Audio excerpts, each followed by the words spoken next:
The first thing that we did the other day was common base configuration. Okay, and we tried to understand how it was happening, how it exactly worked. Okay, today what we are going to look into is common emitter connection, and there are some important parameters related with the common emitter connection which we need to check. Okay, so when we basically say anything is common, it means that the emitter will be common to both input and output. Okay, so both input and output will have emitter common, so that is why it is called a common emitter connection. And I think the idea is very simple here. We basically apply a signal on this side, okay, and this signal, okay, we need to understand that it's not only DC, it might be an AC or it might be a DC, okay. And you know that transistors are a very good candidate for amplifying a signal, okay. So if you have a voltage signal or a current signal in AC signal or a DC signal, a transistor can be used in order to amplify that signal, okay. But for now, let's just consider this to be a signal which I'm interested in amplifying. Okay, we are not really going to talk about amplification now, but some parameters. Okay, so when we talk about this base, which is an input here, and the collector will basically be more or less as an output. Okay, so when we really look into a configuration of our transistor, we know that we have the emitter current, which is equal to the base current plus the collector current. Okay, uh, some of the points we need to take care of, okay, which is very important. The first thing is the emitter need to know that is it an NPN or a PNP transistor, okay. So if I'm giving an arrow in this particular direction, okay, basically it goes from P to N. So this is P, okay, this is N, and then this is N, right? So that means we are basically going to talk about NPN configuration. If you understand the concept here, you can also study the PNP configuration. Okay, should not be very complicated. Okay, it's more or less the same. And what happens here in NPN configuration is that you are uh, basically having the arrow that needs to be taken care of. Okay, so when you draw this, please make sure you're drawing it correctly. Okay, so this is your input terminal. Okay, and this is your output terminal. Okay, and you know that the input is more or less forward biased. Okay, so this is positive, the base, and it is connected to the positive. Okay,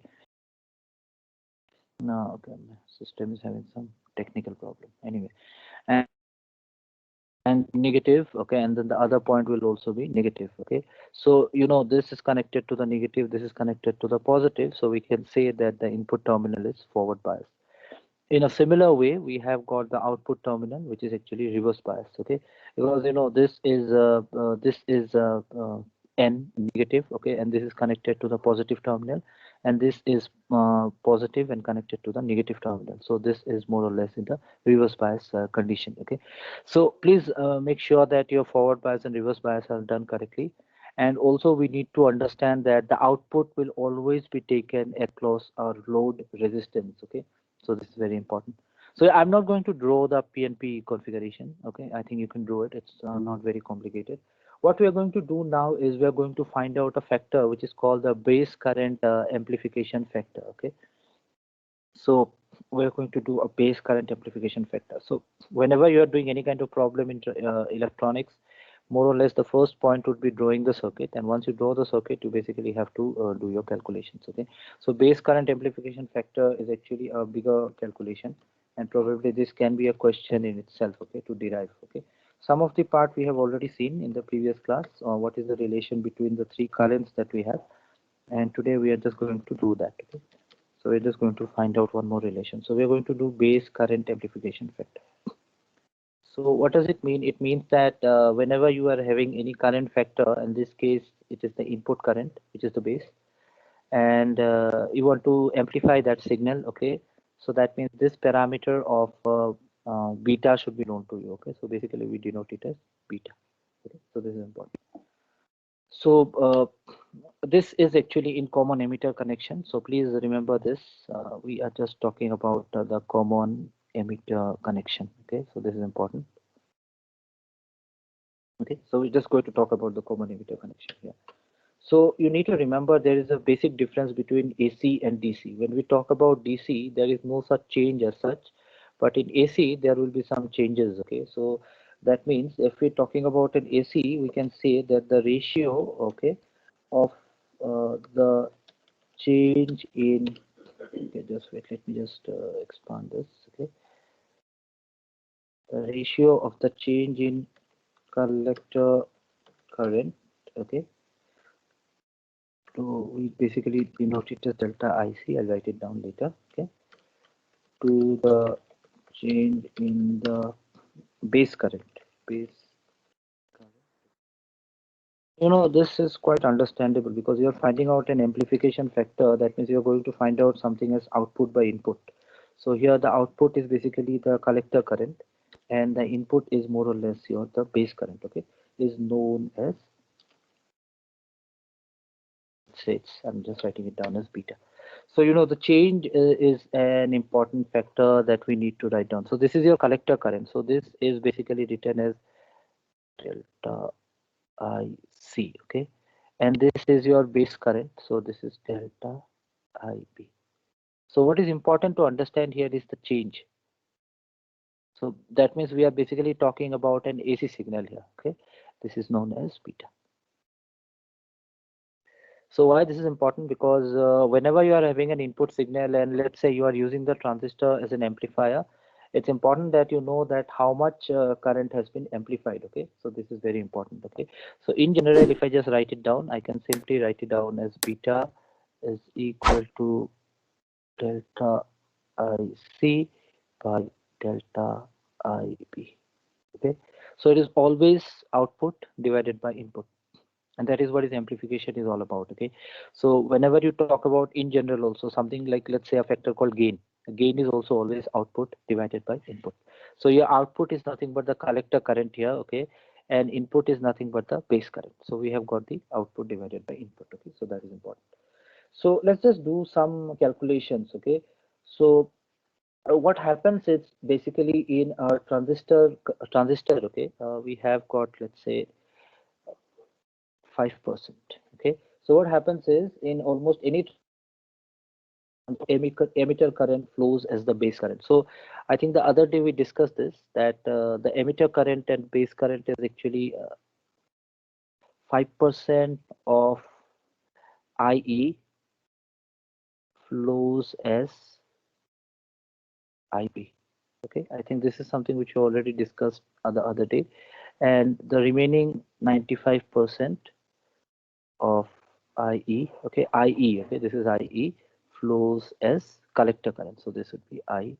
Okay, so this is an important point. Let's try to remember this. Okay, and then we can say usually its value basically ranges from 20 to 500. Okay, so the beta is generally greater than 20. Okay, so this beta that we're talking about here is greater than 20. It's a ratio, so obviously it does not have a value which is like having any kind of unit. Okay, so it's basically greater than 20, and typically, okay, typically it is 20 to 500. We're going to do some numerical problems, and then we are actually going to see this. Okay, so this type of connection is basically used to give a good current gain as well as voltage gain. Okay, so we can say it is used for, or connection. Okay, this connection is used for voltage and current gain. Okay, so now what we are going to do is we are just going to find out a relation between alpha and beta. Okay, so our next topic is relation between alpha and beta. So what we're going to do now is, let me just write it down, relation between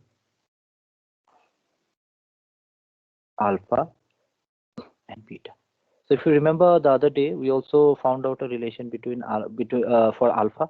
Alpha was basically considered when we actually talked about a common base configuration, right? So that was actually simple. So let's just try to write down few relations here. Okay, so first thing is what is beta, and I think it's very trivial, very easy. Okay, delta IC divided by delta IB. In fact, you can also try and you can actually find it out. Okay, should not be very difficult. And alpha, the other day we actually found out that this was nothing but, by definition, delta IC divided by delta IE, right? So if you remember, in a common base configuration, input current was the emitter current, and output current was the collector current.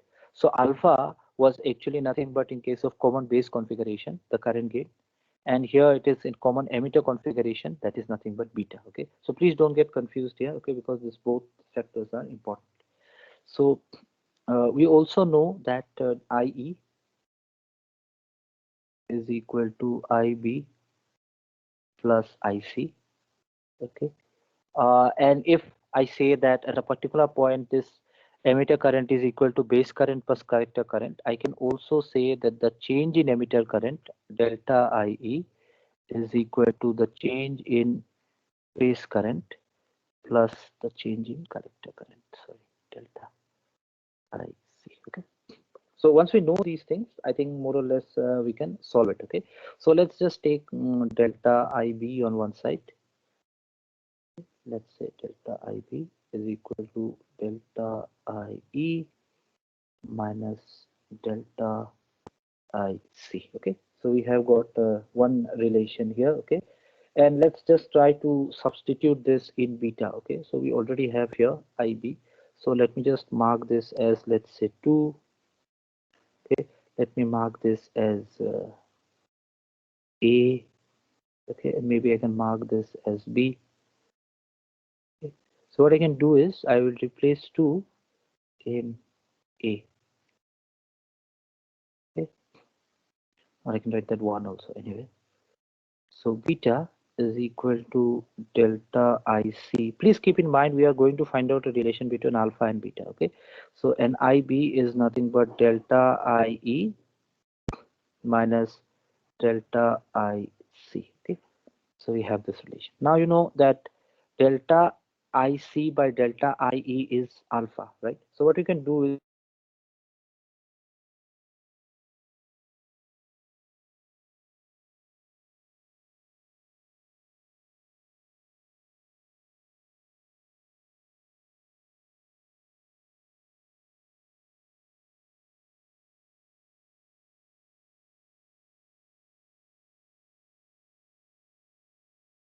okay. So I think there is some issue with my laptop. Okay. Let me see if it's online. Yeah, I'm back online. Okay, anyway. Okay, so as I said, beta is equal to delta IC divided by delta IE minus delta IC. Now the thing is I want to find it in terms of alpha. That means I have to divide both the numerator and the denominator by delta IE. So let's just do it, okay? So this will be delta IC divided by delta IE, okay?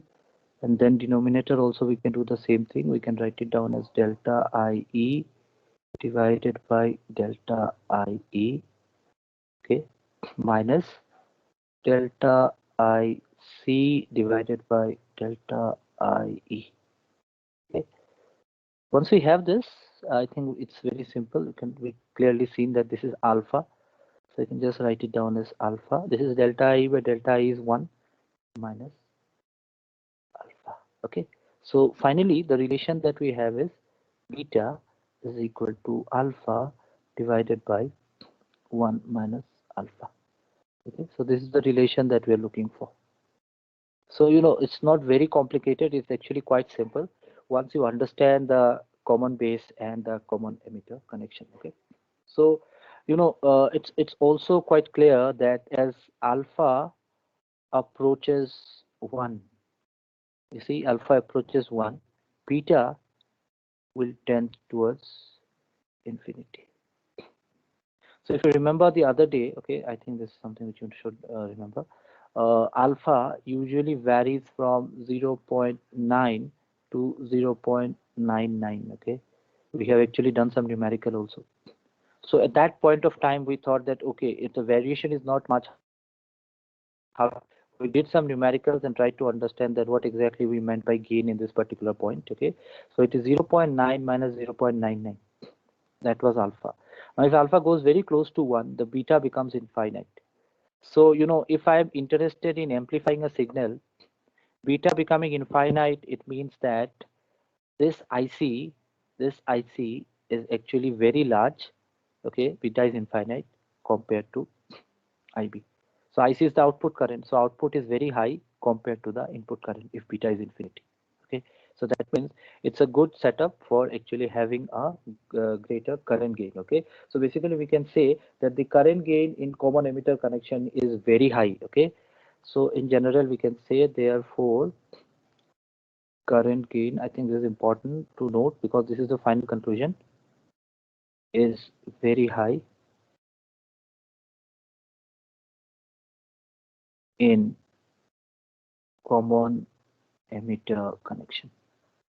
You have to remember this because if you're talking about amplification of a signal, I think this would be very important. Okay, so this is basically what happens is the circuit arrangement is used to about 90 to 95% of all transistor application. Okay, so if you look into any kind of application where transistor is used, most of the time it is common emitter configuration. Okay, so I did say initially that might be you can do it, but I think this is important because since common emitter connection is very important, so let's just try to understand common emitter connection in a much better way. Okay, uh, since we talked about relation between alpha and beta, and we talked about the gain, we should also talk about the collector current. Okay, if you remember the other day, we actually have done it, the relation for collector current. Okay, but that was for common base configuration. Let's try to do the same collector current relation for a common emitter configuration. Okay, so collector current relation. Okay,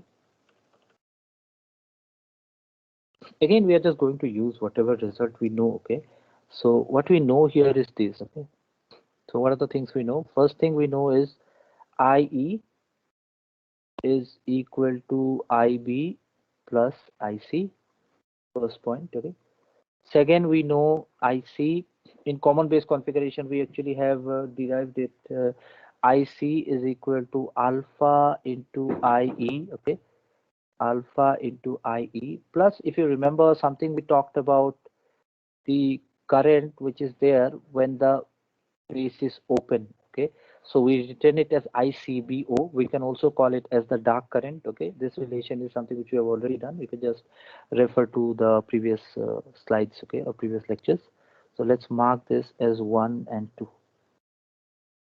Okay, so these are the two relations which you already know, and I think now we can easily do it. We can simply write it down as IC is equal to alpha IE, okay, plus ICBO. Okay, and this actually can be written as alpha, and IE can be written as IB plus IC from number 1. Okay, plus ICBO. Okay, just be with me on as I say, because sometimes the handwriting gets a bit here and there. Okay, so what we can do is we can just take IC on one side, maybe. Okay, yeah, we can just take it this side. So we can just take IC common. Here on this side it is 1 and this is minus alpha. Okay, so this is important, is equal to alpha IB, okay, plus ICBO. Okay, in this place of ICBO you can use the other notation that we have seen the other day. Okay, no problem. Let's continue here. We'll just write it down as IC. Okay, and I will just take only IC on one side and everything else on the other side. So I can just write it down as alpha divided by 1 minus alpha. And we have already derived this kind of relation. Okay, you can just check into ICBO divided by 1 minus alpha. So these relations, let me just tell you that you need to just practice it. Okay, it's not that you just look in the board, remember and do it. I think it will be a bit difficult. Okay, so if the base current is open, it is quite obvious that this IB will more or less be 0.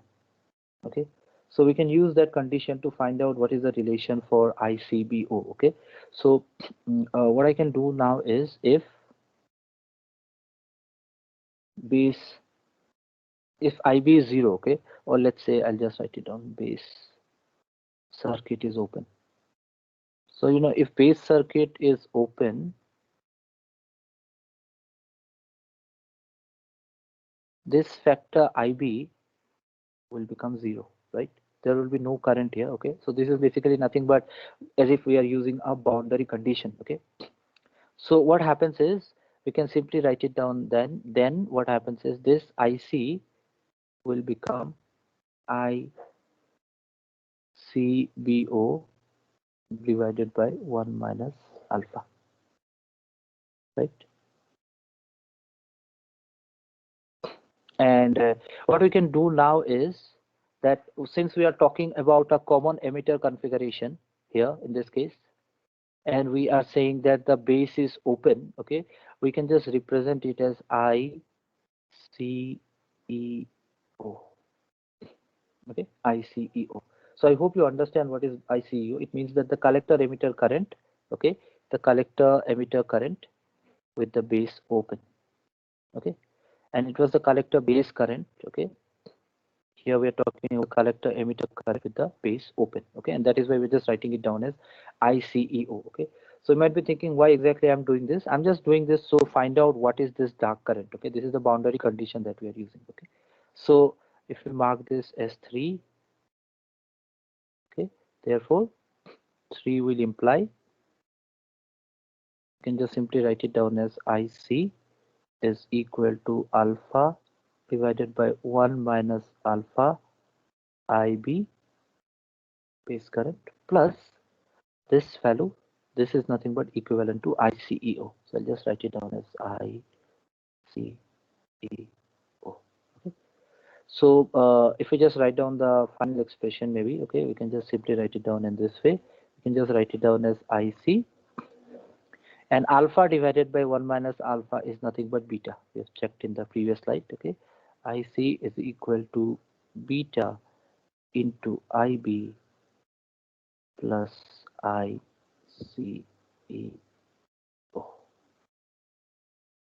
So this is the relation we are actually looking for, okay. So today's class we have derived these two relations, and both these relations are important, okay, and they are very obvious, okay. It's not very complicated. I think you can understand that, okay. I have to just remember a few factors, that's all, okay. So in the previous slide we have derived this beta is equal to alpha divided by 1 minus alpha. Each of them is basically connected, okay. And if we just look into the output configuration and the input configuration of a common emitter circuit, that is also nothing but very much logical, which we will actually try to understand now, okay. But before that, maybe I can just tell you a few numericals, okay. I'm not going to derive it. I think it's very simple, okay. Just let me just write down a few numericals, okay. So probably I can just write down numericals. So you can just consider that alpha and beta connection, that is actually very common for giving you numerical problems. Even in entrance exam also they do ask this question. The question might be something like this: find the value of beta, okay, if alpha, okay, maybe I can write down this here, is equal to 0.9 and then 0.98, okay, and so on, okay. So this is the typical question that might be asked, okay. And if you know the relation, basically this is just a cakewalk, okay. So beta if alpha is equal to this, okay. So these kind of questions you might get, okay. So this will be a bit easy for you, okay. Might be I can give you one more question, okay. Okay, just let me check this. Yeah, I think this is also simple.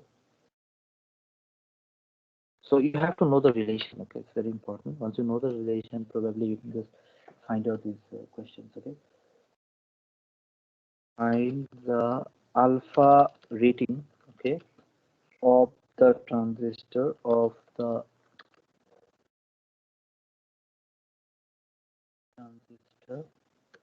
shown, okay. They might be giving you some diagram and basically giving you some values, okay. Hence determine the value of IC, okay, IC collector current using both alpha and beta rating of the transistor. So basically what happens is here you more or less will be given with a diagram, okay, and then you have to basically find it out, okay. So let me just complete the question. You have to basically find out the alpha rating of the transistor shown, hence determine the value of IC using both alpha and beta rating of the transistor. Okay, so for this basically you need to have a circuit which must be drawn. Okay, so the circuit which is given for this particular question is something like this. Okay, so all are transistor based questions.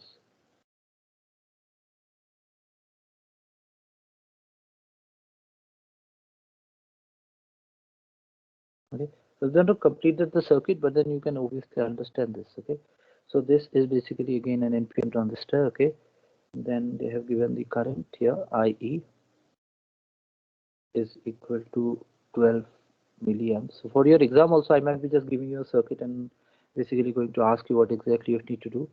Beta is already given to be 49. So as I told you, beta will be anywhere between 20 to 500. Okay, and don't get confused here, beta has got specific meaning in transistors. So whenever it's given 49, 50, and it's all okay, okay. But if it's beta is given to be 0.5, 0.6, there is something wrong in the question. Might be probably there is a printing mistake. They're supposed to write down alpha and they have not written beta. Okay, so those kind of problems might be there. So this is 240 micro amperes. Okay, so I think this is quite clear to you. Okay, and if we just look into the previous thing, okay, we already have this beta is equal to alpha divided by 1 minus alpha. Okay, so what we do usually is we can actually directly find out the relation from this. Okay, if you want to find out alpha, you can just do the adjustments accordingly and find out what is alpha in place of beta. Okay, so if we just change it, okay, let's try changing it. I think this is also very simple. You can just cross multiply this. Let's say beta, this is also one more relation. I think you should remember it directly, it will be more easy, is equal to alpha. So what you can do is you can simply write it down as beta minus alpha beta is equal to alpha, right? Let's take alpha on one side now. So it will be alpha plus alpha beta is equal to beta. Okay, or we can take alpha common here and then we can just simply write it down as 1 plus beta divided is equal to beta. So when you do it in exam, please don't get confused. Okay, this is very important. Alpha is equal to beta divided by 1 plus beta. So when you want to do it in exam and you really want to find out what is alpha when beta is given, you can directly use this relation. You don't really need to put this and put the values and all. Okay, you can directly do this.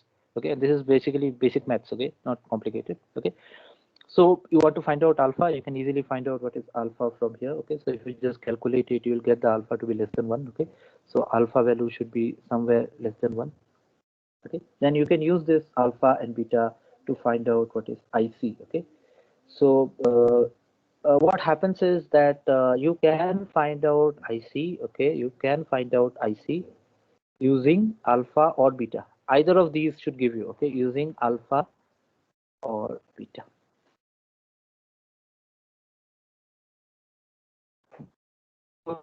Around 10-15 minutes, and let's take this as a break for the next class.